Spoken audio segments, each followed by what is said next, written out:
పనికై మమ్మును పిలచిన దేవా, మా కొరకై నీ ప్రాణం అర్పించితివి. నీలో నిలచి ఉండుటే మా భాగ్యము, నీ కొరకై జీవించెదము.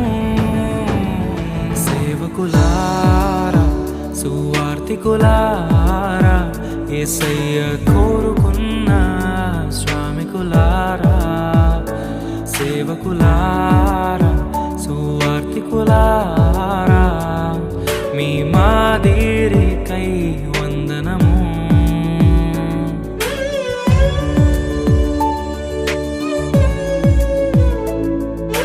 మనకంటే ముందుగా వెళ్ళిపోయిన వారి కంటే మనము గొప్పవారము కాదు, మనము మంచివారము కాదు, మనము ఎంత మాత్రము శ్రేష్ఠులము కాదు.